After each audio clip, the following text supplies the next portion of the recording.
Greetings and salutations, folks. It is the 28th of August, 2017, and we are back with another episode of 3 Men in Anime. We're actually on the 30th episode, guys. Yeah. That's amazing. That's like 10 each. Yeah, I know. Yes, And so it's like- I'm joined by my good friends Eric Carlson and Gav Leaf. Hello. I am less of a friend after suggesting this one. Oh, whatever. It's true, Gav. You are now my enemy. We must fight. It It's could too have been... bad there's a whole ocean between us. We can only throw insults.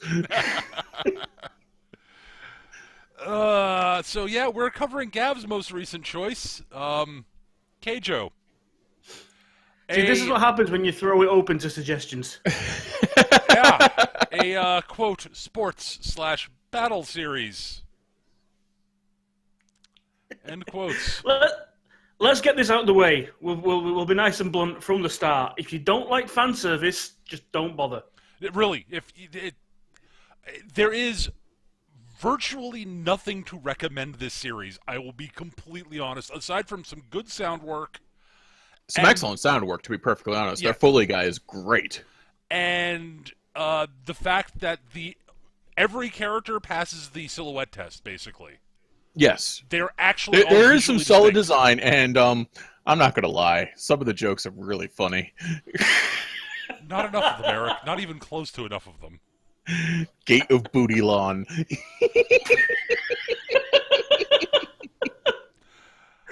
Oh. Yeah. So we're not. Yes, it's Pure Island, only good for 12-year-olds. Guess what? I'm a middle-aged 12-year-old. Yeah. Yeah. So, Keijo is basically the world's stupidest sumo series, honestly.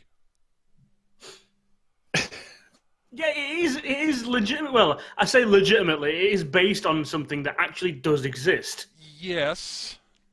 It's still stupid in real life, but... Okay, so Keijo is a sport. Asterisk, dagger, star, reference. Yes.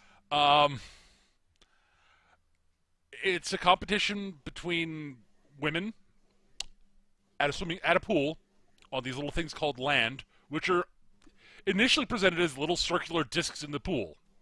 Right, Not little, which but, makes sense. It's roughly the size of the inside of a sumo ring. Yep, which makes perfect sense. And the objective is to either knock all your opponents out of the ring, or make them fall down and touch the ground, touch the land part with anything other than their feet. It's sumo, except unlike sumo, you can't use your hands. You're allowed to use exactly two parts of your body: your ass and your tits. One might say there's a bit of TNA in the show. A little bit. A lot of A. Yeah. I mean, This there's a is lot of really if you are an ass man, this is your show. Not gonna lie. As I... Or woman, Yeah. Not As a I lot pre-warned- of male ass though. Gonna let you know. As I If any. pre-warned going into this, this is a very one-note, joke, yes. and admittedly, the joke wears thin almost instantly. You get about 2/3 of the way through the first episode, and even me started to think it was running a little thin. Yeah, but to its credit, and as we've stated, in chatting about this in the background for a few times, this show knows exactly what it is. Oh, Lord, Yes. It knows It is not trying to take itself seriously. It is not the next fucking, great sports anime. No, it's not. It knows it is fan service trash that is just dumb. It's not the A little trashiest bit. thing I've ever seen. No, Yeah. it's not. And I think it does at least try. It tries to basically it tries to ape a lot of the oh, sure, it hits on tropes. It hits a lot of the classic sports/battle series tropes. Yep. Yeah. I will give it the fact that our protagonist, her motivations are not the traditional. Part of it is love of the sport, but it's also she wants to make it as a pro and make lots of money because apparently her family doesn't have a lot of mony. Yeah, she's I in didn't it even purely get for the cash. family doesn't have a lot of money thing. I just bitch wants to get paid. There was something about it. she's very clearly from sort of the sticks. Right. She's got I forget what type of accent it is that they actually have in the show, but she's not I don't know, but she's your classic Genki girl largely. Right. Apparently has natural talent for the sport. From what I understand from looking into a couple of things, she was a gymnast at some point. Yeah. Okay. In the that manga, makes sense. Given the way she moves, yes. She does a that lot makes of flippy sense. shit. The co-protagonist... In fact, if I remember correctly, we're like, what is she, a gymnast? Yeah, I did. They don't. Yeah, they don't do the thing where they outright go, "Oh, this is so and so. She does this, and this." As a lot of the stuff that they mention, you pick up from like conversations in background and stuff like that. Yep. There's one character we know that has gotten into Keijo recently. We know what she did before. She's the sort of co-protagonist, Right. and she was a ranked judoka. Yep. She did judo. She was She going was to represent. really good at it. She was probably going to eventually represent Japan in the Olympics, and decided to get into Keijo because she had always liked it since a kid. We find out later in the show. Yeah, because she always wanted to. She always wanted to get into Keijo, but the whole fact is her dad actually runs a judo school. Right, and So is famous for it. Yeah, so she was like on his track from birth. Yeah, kind of have to assume that she's not going to do it at that point. I mean, come on, she's going to spend a couple of years fucking around doing something entirely different. Apparently, she's getting into Keijo to get paid. Well, because apparently Keijo pros get paid serious cash if they're actually really good. Well, this is the thing, and again, they're not trying to say this is. I mean, for the girls, it's the pride of the sport, the pride of being a champion and getting paid. But the intro to the show at the very start of the episode is this was a sport created by men for men to bet on. Yep. Yeah. And it's very obvious. Yeah. But there are a fair number of women in the audience too. Yeah, this is the thing. It's one of those situations where it's like, yeah, okay, it was very obvious where this whole thing came from, but it's women competing against women.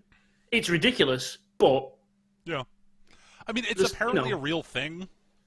It is. I've actually seen video just in curiosity. I've looked this up. It is a real thing. It's sure. It's nowhere near what this represents. It is literally women pushing themselves around with their asses. Yeah. But it's sumo in reverse. Yeah. Yeah. So yeah, and it's a battle series. It's got stupid over the top attack powers. Yes. Some of which are truly super ass. Epically dumb. Yeah. Actually, almost all of them are. I mean the phrase vacuum butt cannon. The vacuum butt cannon. I have to say this. Our protagonist's main shtick ability is the vacuum butt cannon, which is basically an air pressure wave. Yeah, she generates with her ass by spinning around. By spinning around it and jumping all over the place. Yeah, I can generate an air pressure wave with my ass. It doesn't involve spinning around. She does it much more elegantly. But yeah, I mean, look, they take the story seriously, but they don't take themselves seriously. Right. Is the way that it goes. So you've got these girls. They're all essentially the way that it works out is when they turn 18, when they graduate from high school or college or whatever it is. They all thank God these aren't fucking middle schoolers. Yeah, they make a point of saying these girls are 18 and up. Yeah. But yeah, they enroll in Keijo school, which from what I can understand is basically a 1 year or like 6 month training course getting them ready for the pros. To elevate them up, and they go in as rookies and learn the tasks. Now, the tasks involve a great deal of exercises aimed specifically at the backside, such as the butt walk, which I'd forgotten about that. Yeah, I'd suppressed it. It is literally. I mean, and this is what I said as well going through. If you take the catchphrases and the the taglines and the big inspirational pieces that come from every show of this type, they fit in perfectly with what's going on the screen. Except then you have to insert an ass in there. Sometimes tits. And that's where the absurdity comes from.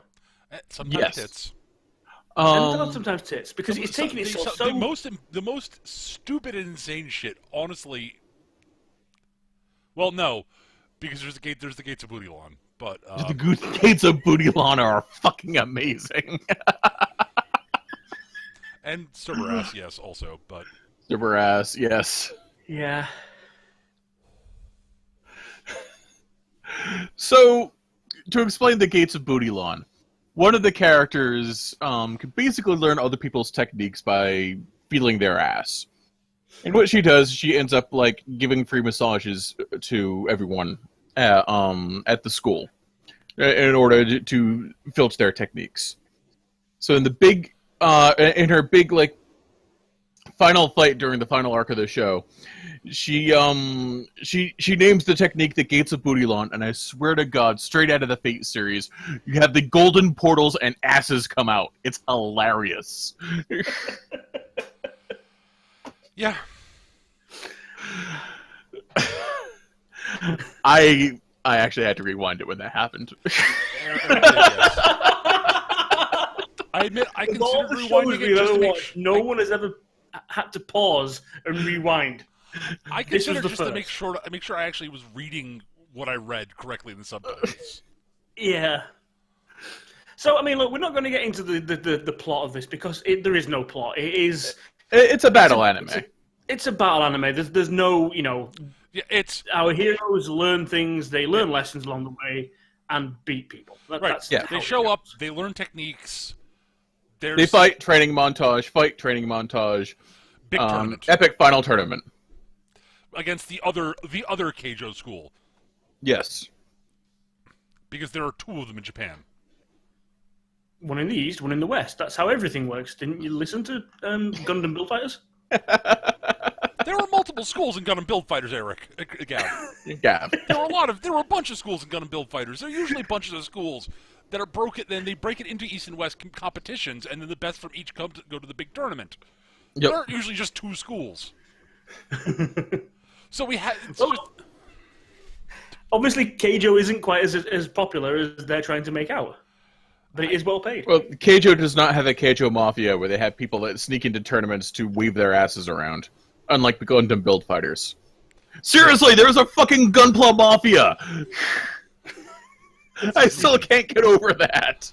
I don't blame you. But yeah, so yeah, we got our. Honestly, there are very few characters in the show who are really memorable from their personalities. Yes, that's my biggest one of my biggest problems with the show. Honestly, is like like they all have basically a character trait to a certain degree. We've got our lead, who's the Genki girl. She's energetic, she's enthusiastic, she loves Keijo, and she wants to get paid. Yep. And she's generally friendly and nice to everybody because that's Genki girl. Yeah. The co-protagonist is the introverted, serious. So mostly serious, not very talkative. Sort of quasi ice queen, but not really. She's the quietly confident type rather than the over exuberant. Yep. Yeah, and they're a little arrogant. She definitely has the that air to her. You know exactly the archetype we're talking about. But she and the protagonist become best friends pretty quickly. Yeah. Their roommates have the actual introvert, who is the one with the Gates of Bootylon, and their large-breasted, voluptuous, ditzy other roommate. Klutz. Yeah, her trait is Klutz. Yes, and Ditz. Alba. Yeah. Yeah. No, Alba's the Gates of Bootylon. Non. Sure, that's a name. See, I've got Wikipedia up. I'm at least giving credit to their names. You know, I have it up too, and I'm not even bothering to look at it right now. But yeah, I mean, like I've said, they all have, like Peter said, sorry, they do all have like a character trait and a power that goes along with it generally. Yep. Right. So like Alba has, you know, the Gates of Butalon. Well, it's called the Scanning Hand, and the Gates of Butalon is the super like, move for it. The manifestation for the it. manifestation of it. Yes. Whereas Non has. She's made of rubber. She's basically made of rubber, so you know everyone throws like the biggest powerful attacks at her, and she's the one that's she's busty and booty, and attacks just get absorbed by her. Yeah. Yep. And that's it. She just absorbs. Pretty much attacks. just bounces. Yeah. You know, and you know the co-protagonists are both very athletic in somewhat different ways. You know, one's a judoka and one's a gymnast. Yep. Yeah. So you know, the main protagonist, she's all about, you know, flippy shit and, you know, hard-hitting attacks. Yep, and getting up in your face. And, you know, the judoka chick is all about speed. Yep. Yeah. Speed and balance. Yeah. And throwing people with her nipples. She does this. Yes. She You does can't the judo use your throw hands. with her nipple. You can't use your hands, so of course. I mean, I don't understand the physics of it. I just know that it happened. it had to hurt, man. But I mean, like, and you spotted it during one of the fights. They do pay attention to what they're doing with the girls in the fights. Yes.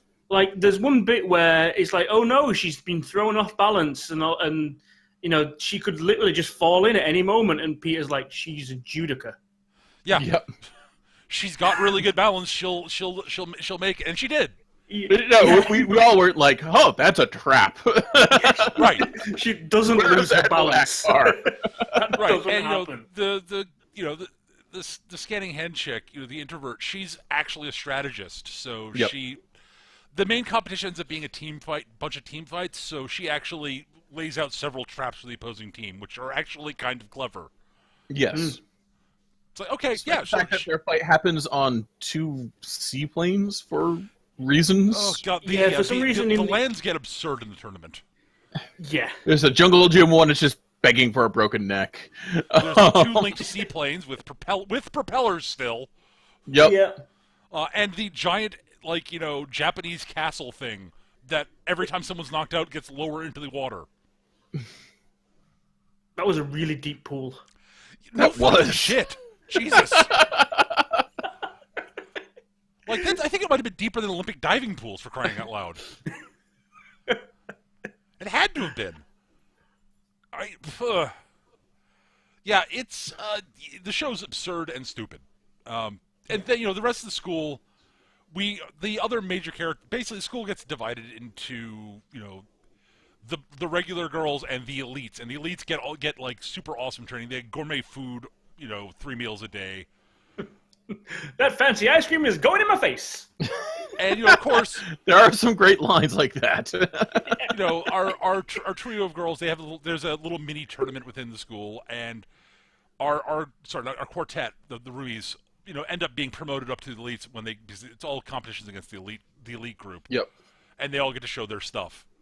You know, and Strategist Girl doesn't win, but impresses the living fuck out of everybody because of her actual, you know, her strategy and her intelligence. Strategies, right.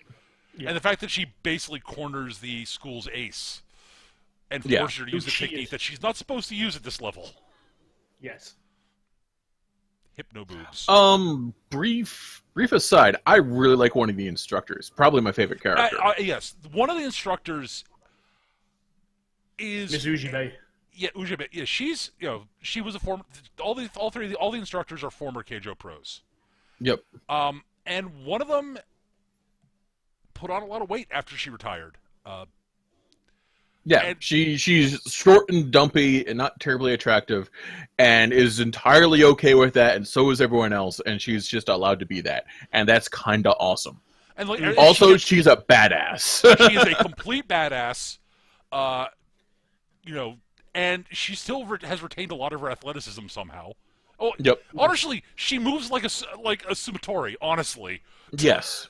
Well, Nozomi, the lead, sorry, like tries to make fun of her every now and again, and she comes down on her like a ton of bricks each time. Yes. And Nozomi, it's very clear that Nozomi is, mostly doing it just out of good-natured ribbing, really. Yes. Yeah. She doesn't really mean anything by it. She's blunt, basically. And It's she's showing affection by teasing.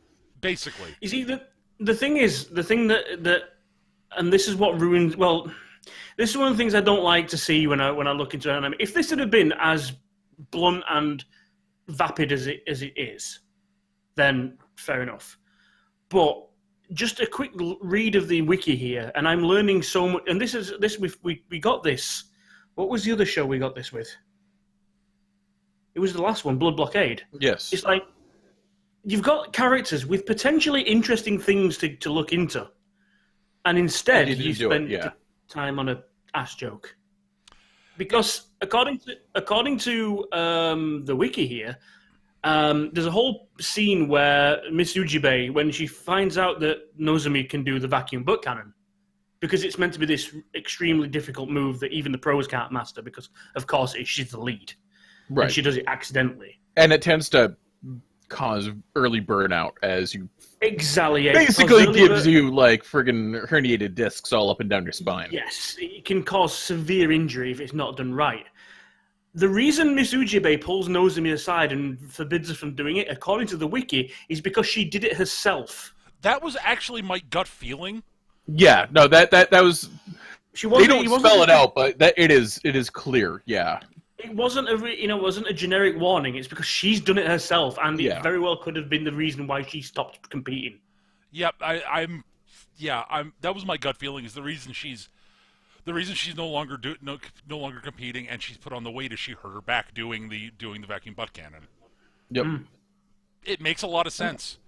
Honestly, I kind of assumed that was the reason. See, I didn't. Just okay. I wasn't. I was sort of like, oh, she's clearly used to do the vacuum butt cannon. She's speaking from experience. Obviously. I have watched enough sports and battle series that seemed like. Again, it would have been nice. It would have been nice to have had that actually like explained. Right. But it was the impression I got. I think that's just I was reading between the lines, and it was there.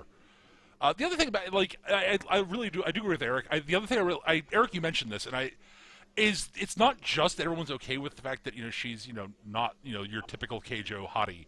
It's also that everyone really respects her. Yes. Because she knows her shit. She's a badass still, and she's a good teacher. It's clear that she's tough on the students, but for good reasons. Yep. Like virtually, like the other pros all really respect her. Also, I really dug that. She's the standout character in the show. Eric's completely right. Yeah, she's the best character in the show. At the end, and she doesn't get any. She gets slightly less development than everyone else, but no one really gets a lot of development. No. Well, I mean, the thing is, she's the the instructor, and a show as short as this is, they really don't need to develop her. She comes in as a fully formed character, is the thing. Right. Mm-hmm. Whereas, I mean, there is another instructor who isn't terrible, but because she does have that Keijo body, they play her more off as the that's where they get all those moments from with her. Like, for example, anytime that Nozomi goofs off in class, she throws a piece of chalk up in the air, hits it with her ass so hard it nails Nozomi square between the eyes. Which is funny, I will admit. Yes. Yeah. But yeah, no. So yeah, like the various lead characters all have their own little personality traits. There's the team ace who is Captain Creeper. Yes, Captain Creeper. She is Captain Creeper. She is, the bad anime lesbian stereotype. Honestly. Yep. Yeah, there is a lot of groping in this series. Yes. Usually initiated by her. If she were a dude, she wouldn't have survived the first episode. No. And there's one or two moments where she's clearly doing it like opposing teams to screw with them, and those are awesome, honestly. Yes. She's clearly fucking with their heads and messing with them, and that's great. And she's got some of the best. She's got some of the best facial expressions in the show, honestly. Mm. But dear God, she's infuriating most of the time. She's fucking relentless. Yeah. Captain Creeper. That's her name. Yeah. She grates faster than Darkness did on me from Konosuba. That takes doing. And that takes doing. She was a little bit too much. There's the pink-haired chick who starts out kind Kawaii. of interesting and then tapers off really quickly. Her whole strategy, she's a knockout specialist. Yeah, and that stops being a thing in Real quick. ever. Yeah. Like in the intro She's thing, really... in the intro test, she demonstrated she's incredible badass, and then she's just another competitor from that point on. She's good. Is this Cerberus? No. No. Okay. That's it's the one with the diamonds in her eyes. Oh, that chick. Yeah. Honestly, I completely as forgot a about character, her. she's not terrible. She's got some good dialogue, but she's the early rival who basically fades into the background type. Yep. Yeah. I mean, she doesn't like in competition, I should say.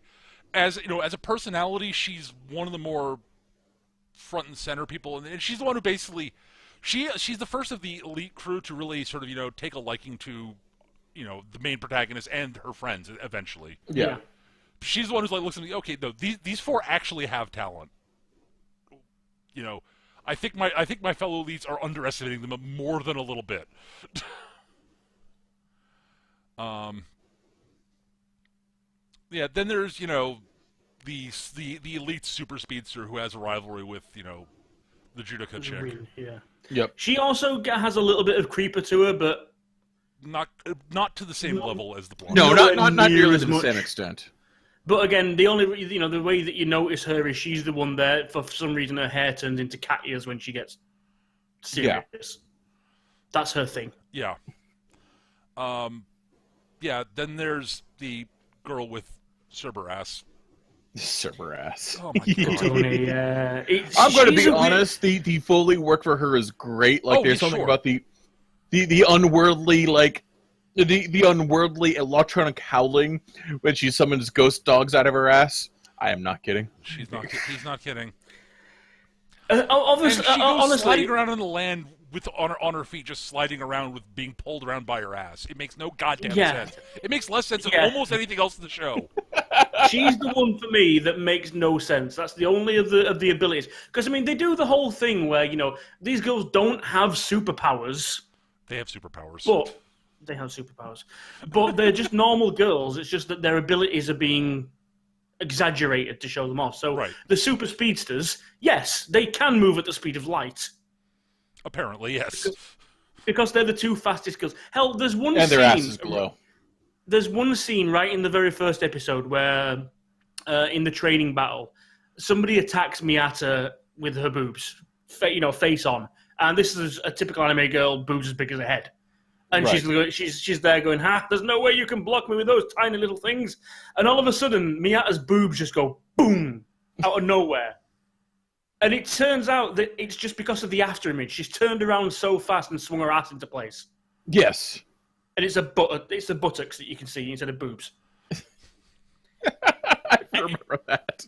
That was actually that was another fairly interesting visual gag that chuckled at. That was a good one because it came so early in the show. Yes. If that had been later in the series, that would have been, oh, for fuck's sake. But, yeah, it's that sort of thing, they leave after images of themselves. Their backsides glow because they're moving so quick. I chuckled, but that's because it's been a while since I've seen the show, and yeah, they really grind that into the dirt. Yeah. Yeah. But yeah, the Kotoni, the Cerberus, it literally, I mean, her whole shtick is that she fights people by not facing them because her feet are so sensitive that she can feel the vibrations in the floor. Mm. And yes, they make a joke of that as well. Yeah.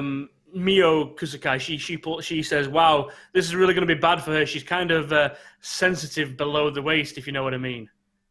And they're like, "What? What do you mean?" And literally, I mean, they set it. This is about as far as they go, but they set it up so that this is the land they're on happens to be a fountain land. So every now and again it sprays water to make the surface slippery, and it shows a shot of basically the camera is on the floor up between Katone's legs because of course. Of course, And of course. the water as it comes down from the fountain is flowing between her legs. Yeah. Of course. It's not subtle. No. But To be fair, it what was she's very talking subtle for about this show. that she has sensitive feet.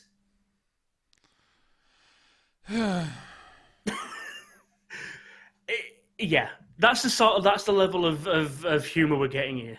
And I say humor lightly. But yeah, from that point onwards, then she proceeds to be literally dragged around by her ass, arms flailing behind her like a heat-seeking missile. She is the most ridiculous skill set of anyone in the show. And we have And the that's ass of it. Vajra. With her howling ass.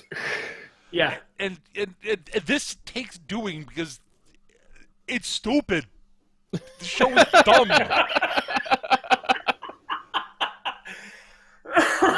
This is hardly the worst show we've seen, or I don't even think it's the worst show we've done on this thing. Oh no, no.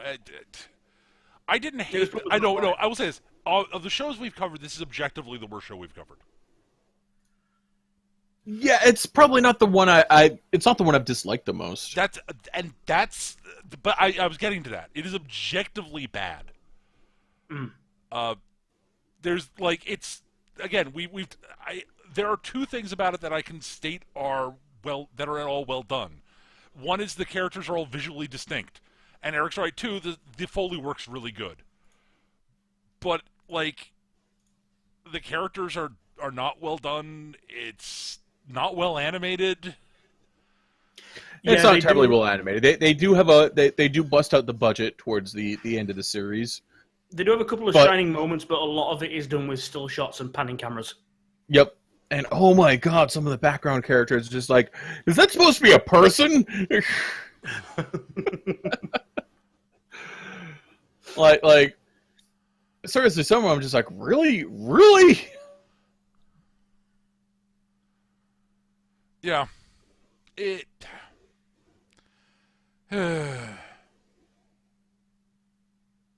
So yeah, big tournament thing.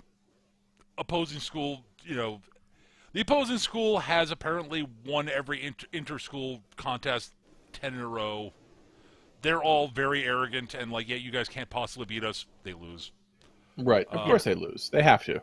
Their ace. Their ace has split personality disorder as a superpower because of course she does. Yeah. I mean, admittedly, like I say though, as you say, the character designs in and of themselves. Yeah. No. Oh yeah, the character designs are actually pretty damn good. Barring one obvious exception, they're all individual models. They're easily to tell apart. The only two that you can't are twins. Yeah. Yep. That's the point. And they actually do effort with like facial expression and body language to make them distinct. Mm. I will absolutely. give them that. One is a lot more energetic and outgoing. The other's, quieter and more introverted and withdrawn. And they make that clear through body language and facial expression. Yep. There are things that the show actually does do well, but they really aren't a lot of things. And it's not Plot is not one of them. the plot and Not even like plot quotation marks, because I've seen more titillating fan service shows. Kill la Kill is more titillating. probably yeah it was. It was also well written and had Also good, yes. Yes, there is that. and it had an actual like story. I mean, I can't get like worked up and like ranty about the show. It's just not enough there to get upset about. I mean, it has no depth, but it's not trying to have it. I mean, it has less depth than a kiddie pool. I mean, I've seen rain puddles with more depth, but This is a perfectly fine show when it's 3 o'clock in the morning and you should probably have gone to bed, but you can't, and you need to watch something stupid. This is the show for you. I guess. I mean, there are stupid shows I'd rather watch than this that are. I see. My big problem with it is I can't envision wanting to. I don't get. I like, again, if you want fan service, they're better fan service shows. If you want, I mean, like, even within like the fan servicey, battle series, there are almost certainly better ones. Like, it's. Yeah, it's but my not experience with bad. those, and I haven't watched a lot of those, is that they tend to take themselves too seriously. I guess. This show knows exactly what it is. It completely embraces that. And really goes to the nines with the joke. And it starts to wear thin for a while, then it's... I don't know. I just... See, if I'm going to watch... See, Here I am defending the bad show again. It's got the...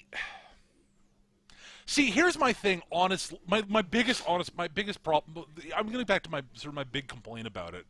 Is, yeah, it doesn't take itself seriously, but that, it knows what it is and doesn't take itself seriously, but that's also its biggest problem, is that it doesn't take itself seriously. Why bother making it then? It is just a waste of time. And not a particularly entertaining one. There's a certain balance you can find in there. Studio Triggers are really good at that. Sure. Verhoeven's really good at this. And that's doing something that you know is stupid, but being adoring of it and taking it seriously. Right, but they don't do that. No. And, like, honestly, like... I mean, I mentioned... what I'm saying is that it's a really hard tightrope to walk. Sure, of course. Because you will either end up crawling up your own ass or or not finding your ass to crawl up. Not being able to find your ass with both hands. And this sort of can't find its ass with both hands despite being all about ass. Yeah, I mean, that's the thing is, honestly, like, you could have done this, like, if the show had, like, I mentioned this while we're watching it, and it might have lost some of its absurdity, but you could have taken the absurdity in a different way. If it had not been... If the actual sport itself hadn't been as blatantly pandering as it is. Like, literally, you turn it into, basically sumo, with girls in bikinis at the pool on these land things, and just had it be sort of quasi martial arts as opposed to tits and ass fighting. You would lose a little bit. You'd lose the stupid butt jokes, and that's really it. Here's what I think. One, the stupid butt jokes are some of the best things about the show. They're the least bad things about the show, Eric. They're not actually good for the most part. That still makes them the best thing about the show. I think the issue is that it doesn't take its characters seriously. Sure. And if you could do all that stupid shit as long as you care about the characters. And the characters are so thinly sketched and so archetypical. And absolutely, the show needed to do more work with the characters. Absolutely, I agree completely. But, like, I really do feel if it had been, like, something a little bit less stupid with the combat, they could have at least made the action scenes, like, interesting. Because they weren't. They could have even left it exactly as it is, just dial back about 50% on the puerile humor. I'm going to say again, the puerile humor is the reason to watch this. No, I mean, like, keep the jokes, but you don't have to have somebody being groped in every scene. No, no. Dial back the creeper. Dial back the creeper. The creeper's unnecessary. Dial back the obvious stuff. It's like the whole bit where, like, a nun shows up and she's accidentally wearing Sayaka's underwear. A, fucking how? B, yeah, it gets to, it gets over that she's the clothes. That's a natural sort of joke for her.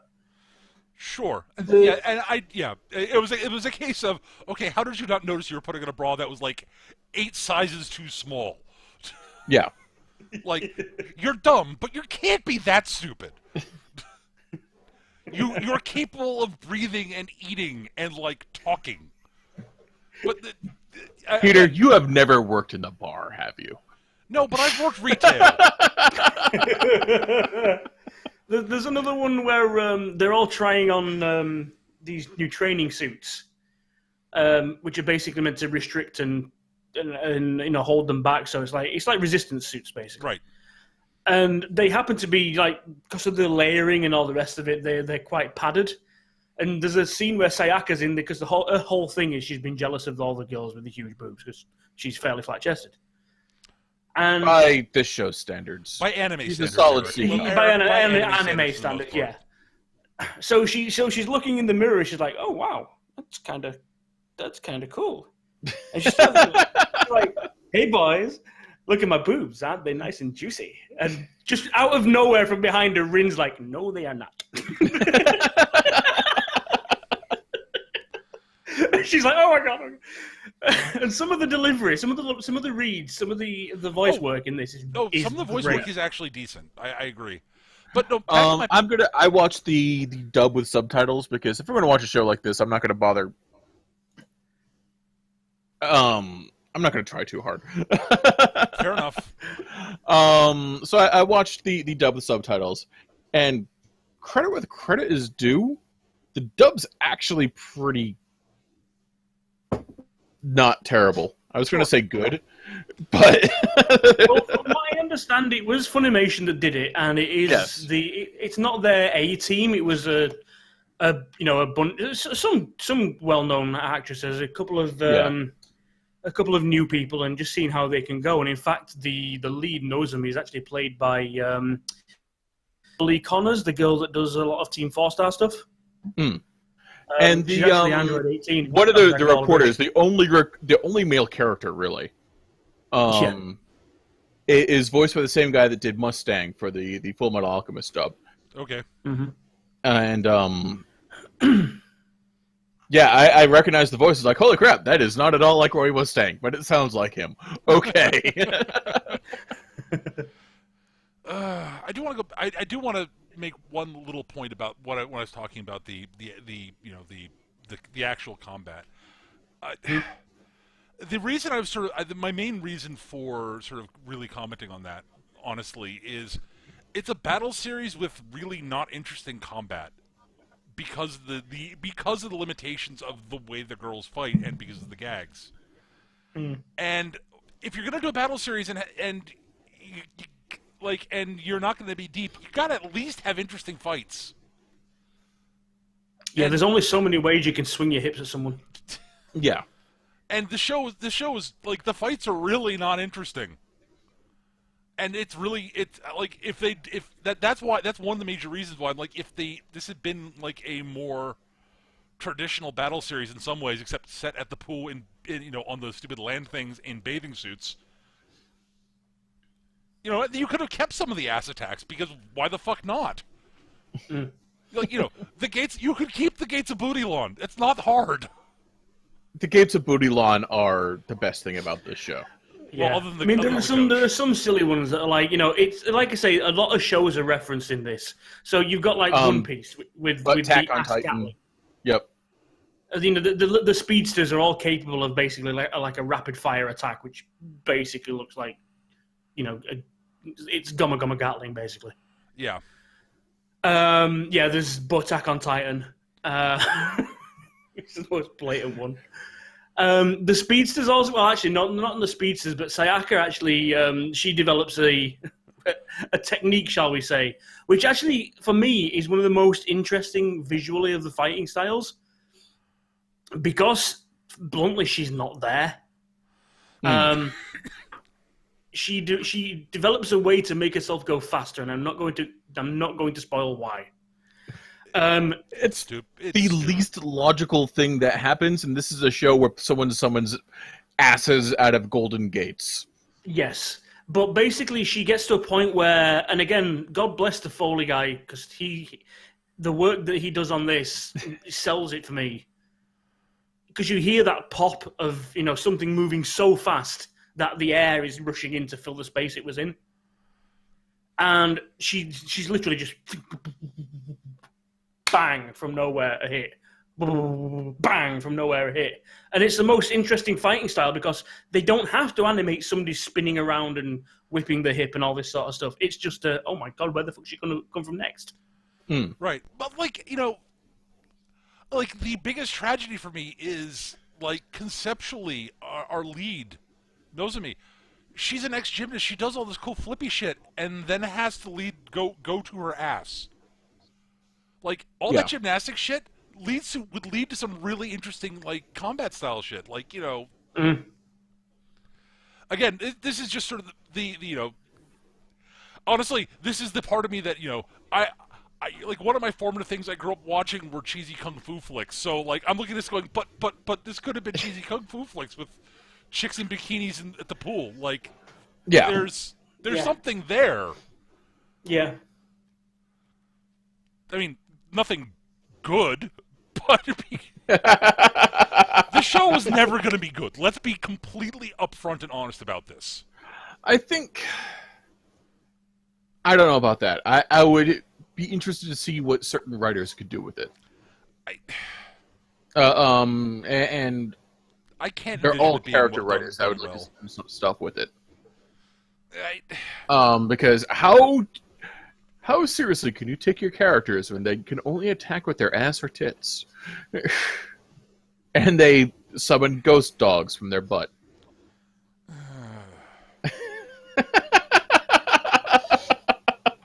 So I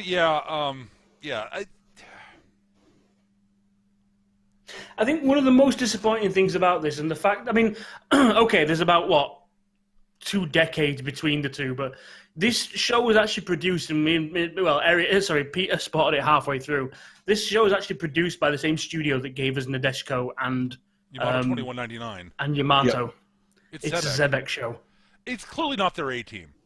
No, and not everything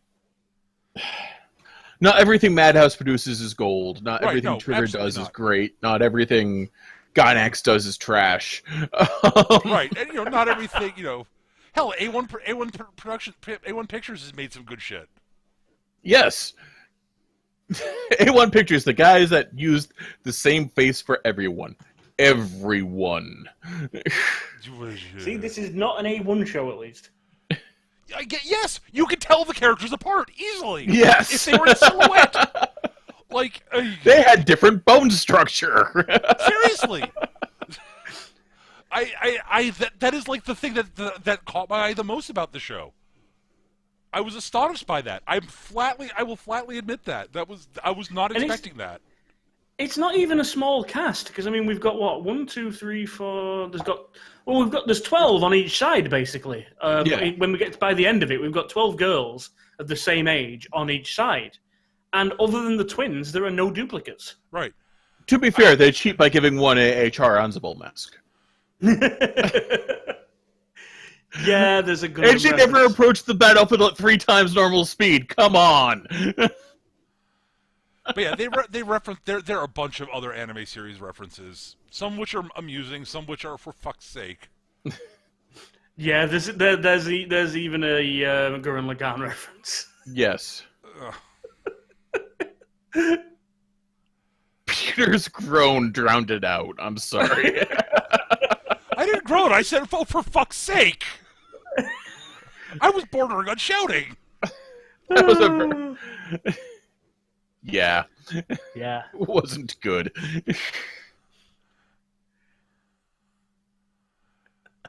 It was basically my nipple is the nipple that pierced the heavens. I don't remember exact wording anymore, but something like that, yeah. It was basically the most obvious joke you could have made there. Yeah.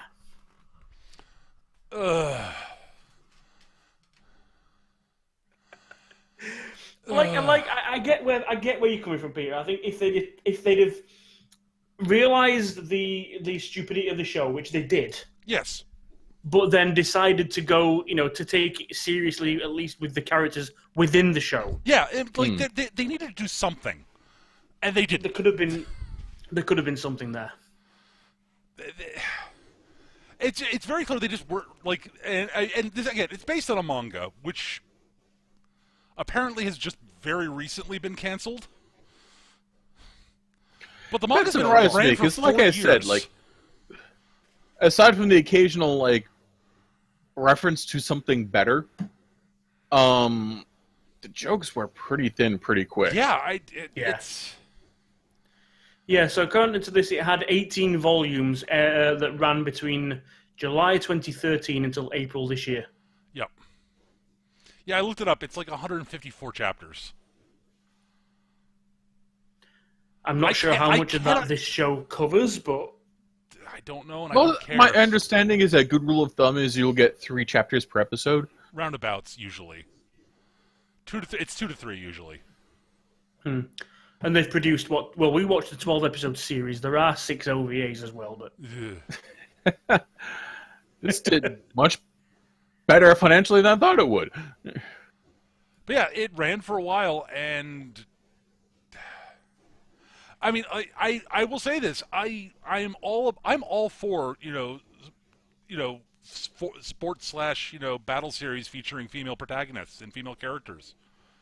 I just wish it was a good one.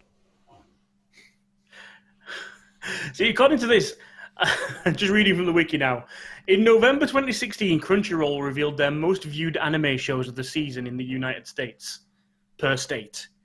Keijo was the most popular in 9 states, with only Yuri on Ice and Drifters being more viewed in more states. Sure, I believe it. I find that really easy to believe. It's custom made for casual viewing. It is a thing you turn on to watch when that's where it's going to be best. Like again, this is not meant to be marathoned. Probably not. No. This is the piece of silly you watch before your main show of the week. Or something. Yeah. I will say this: if we were not doing what we were doing, I would not have made it past the first episode. And that's fair enough. It's not for everyone. I might have gotten to 2. Which means that we would have missed the third episode, which was where the show started to actually not suck as much. See, this is the thing with me. Yeah, doesn't matter how bad something is, I will see it to the end. But yeah, like I'll do that with books. I will say this: like there's a general rule of thumb a lot of people have, like the 3-episode test. Yeah. I will say, for the most part, I generally agree with it, but you can pretty easily tell in most shows where it's going to be going during the first episode. Yeah. Like, you can, like, in this case, like, the show was less bad after the by the 3rd episode. But it never became good. Yeah, it didn't change its path, it just stayed in, it just moved to a different lane. Yeah. Slightly. Very slightly. Like, literally, one of the only shows where I can flatly say the 3-episode test is mandatory is, honestly, Madoka Magica. Oh, absolutely. Because the show is fucking lying to you for the first 2.5 episodes. Yeah. There was a review that I saw a while back that describes it perfectly. The first episode is the world as Madoka sees it. The second episode is the world that Kube is selling. And the third episode is where shit gets real. Yep. Sure. I mean, there was a comment on a site that I was doing research for this, and it basically sums up. I think you did research on this. I say research. I was looking in the comment section. Somebody came out with it was something on the lines of, "Goddamn this show! I both hate and love. I hate and love every second of it." Yeah. Yeah. I don't. I don't have strong enough opinions either direction. Like I don't. I won't say I hate it and love it, but I will say I both like and dislike it at the same time. Like, yes, I'm both mildly exasperated and chuckling to myself. Again, I can't work myself up to hate on this. There's not enough there to hate. It's it's vapid and and dumb, but whatever. There's so much more stuff to get annoyed with in other series. Yeah, this and at least it's not pretentious. Yeah, this show's that's the thing. Yeah, this is not Parasite. This show's both greatest weakness and its greatest strength is its lack of ambition. Yeah, absolutely. I would agree. That is actually entirely accurate, Eric. Yeah. It lacks any ambition whatsoever. And that's fine. Like I said, that's fine for a casual 3 a.m. I need to go to bed, but I can't sleep, so I'll watch something stupid. Because reading requires actual thinking. Yeah, I will admit, this is not a show that I will, if I decided to watch it before going to bed, it would not keep me awake and suck me into watching episode after episode.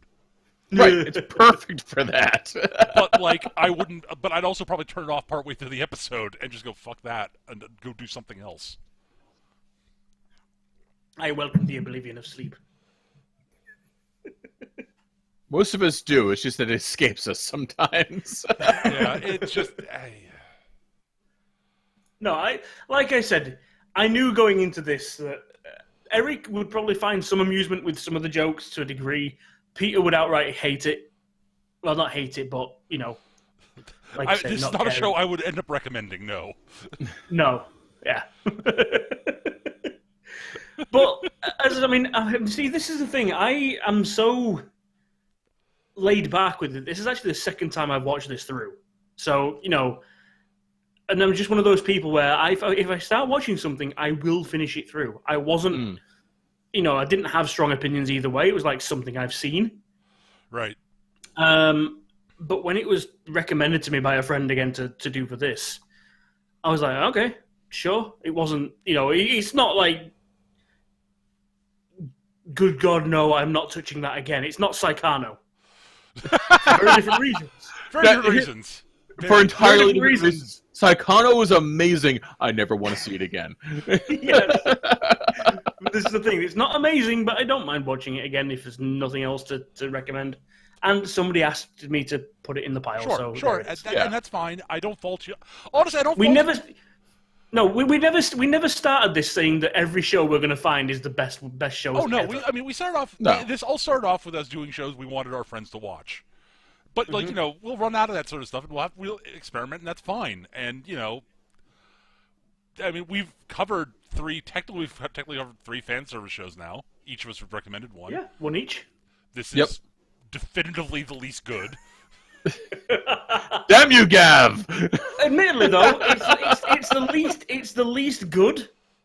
No, I can't even say it's the most carefree one because Shokugeki no Soma. Yeah, they probably all beat it on that as well. Yeah, like honestly, Shokugeki no Soma is simultaneously more carefree, better plotted structure with actual characters, and is more titillating. It's a little bit more shameless as well. Yeah. And it has more ambition. Yes. Yeah. And they're even they're both competition shows. Yeah. But that's not a fair comparison. Shokugeki no Soma is actively well written. Yes. Yeah. And brilliantly animated and has the cinnamon cannon. But now, Eric, it's Cinnamon Cannon versus Gates of Bootalon. I know, that's a tough one.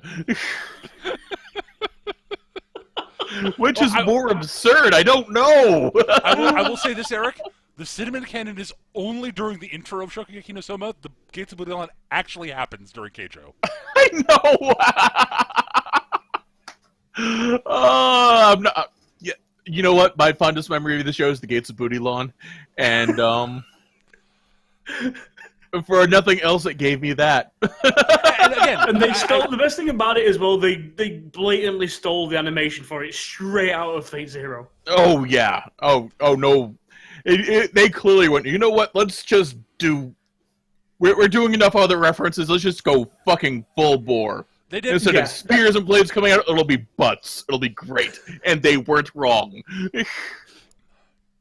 And again, the coach. It's actually a good character, and the coach is awesome. For all the shit we've been giving this show, the coach is awesome. She's the best character. Honestly, there isn't enough of characters like her in anime. Like, seriously. So enough of characters like her in media, period. Yeah, seriously.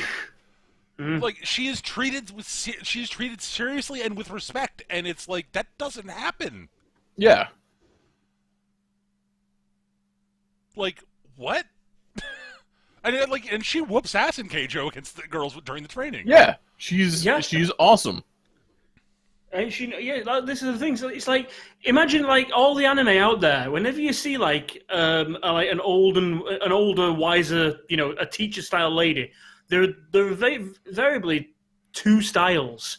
There's the withered old grandma, or there is the older, elder woman that doing everything through magic or other means to make herself look younger and hotter. Yep. Oh no, there's some that are just good looking, somewhat older women too. Oh, good looking older women, yeah. But then usually with huge tits. You don't get. Yeah, but you don't get this. You don't get the short, somewhat dumpy, overweight woman who demands respect and gets it. Yep, because she's awesome. Yeah. To sheer awesomeness. Props to the mangaka and to the people who did the show for that one character. I will give them props for that. She's awesome. I love her. She's the best thing about the show that is not the Gates of Booty Lawn. She's also not completely up her own ass. She's an actual human being as well. Yes. She's the best developed character in the show. The opposing teacher comes up to her and she's like, Miss Ujibe, you're doing well. And she's like, bitch, shut the fuck up and sit down and call me by my first name like you used to when we competed. Yeah. not in those words, but you know what I mean? It's like, It's very much like, sir, I work for a living. Yeah.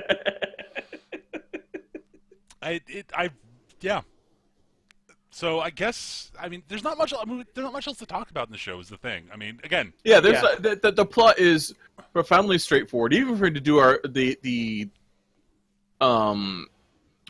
the point by point, like episode by episode breakdown, there's not a lot there because they all are pretty similar. Yeah. And then the girl reveals her special move, and wins. Yeah, that's basically the episode. And then the one episode happens that made Eric rewind briefly. Piece of Gates of Booty Lawn. Yeah. I'm sorry, that's hilarious. I don't find it nearly as funny as you do, obviously. No, it's not your type of humor. That's okay, but I could not stop. Yeah, I guess we should move into final thoughts. So I guess I'll start, and then Eric, then we'll Gav. Since it's your show, it's your choice. You get the hammer. Yay! Yeah, I can't recommend the show. It's not actually good. It's not the worst thing ever. Eric's right. The Foley work's good. And as I said, the character designs are all distinct, which is something. And the coach is pretty. She's a good character. But there's no depth. If they managed to be consistently funny, or had actual characters, or an actual plot, or interesting fights. Any of that, or any combination of that, this could have been a good show, could have been a decent show even. But it's not. That said, it's not the worst thing ever, it's just bad. It's a bad show. I got nothing else to say. Yeah.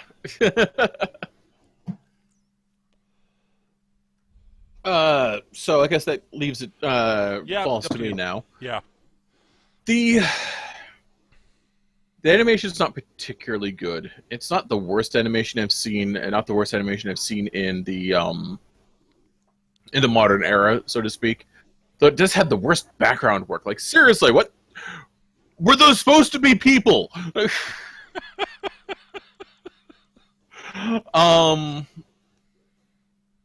The show's biggest failing is that it's mediocre. It's hard to get really angry about it. There are a couple, frizzy hair, blonde creeper girl is the most offensive thing about the show. But, It does have a few things going for it. One, kick-ass, the coach that's awesome, that we keep on talking about. She's literally the best thing about the show. Two, when it decides it wants to spend money, it's actually relatively decently animated. And three, Gates of fucking Booty Lawn.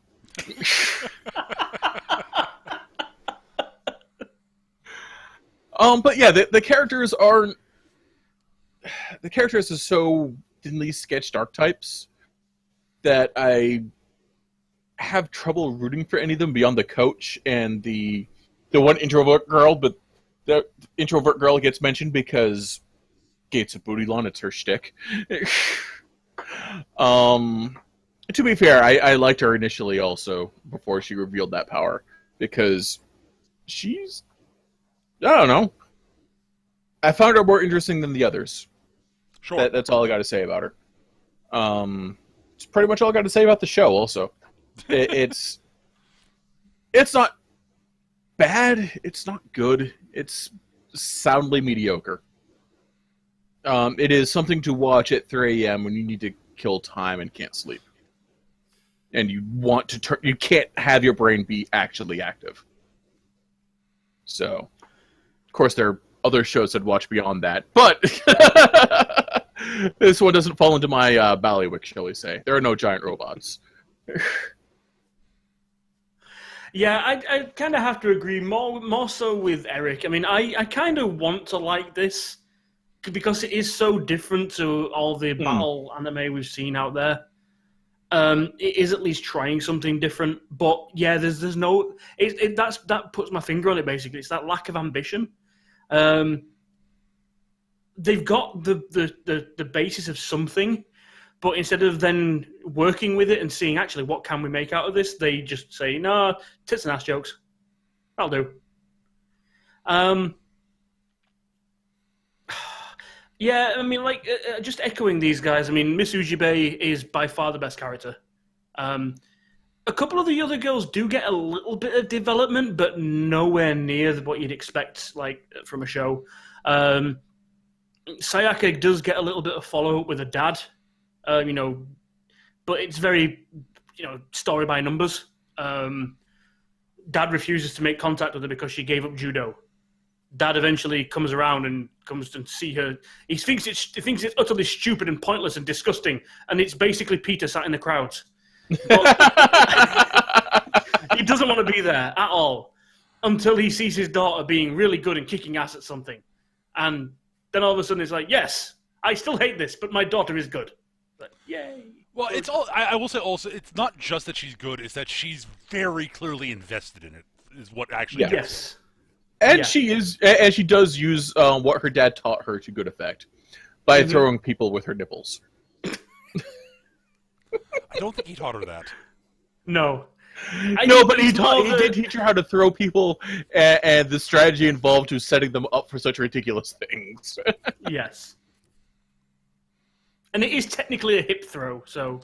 Yeah. It is basically a judo hip toss, yes. But instead of using your arms, she's using her nipple to hook the opponent's bathing suit. Not the weirdest ability you see, so, there is that. Which but is saying something! Yeah. But then, you get people like Alba, who, she's got the introvert to becoming a part of the part, a part of the group, a part of the team coming into herself. She gets that. But other than that, I mean, even Nozomi, she doesn't get an arc. She just gets a straight line. Yeah. It's A to B to C. It's very, very typical. And there could have been, like I say, there could have been something here, but they just thought, we'll just put out what we can.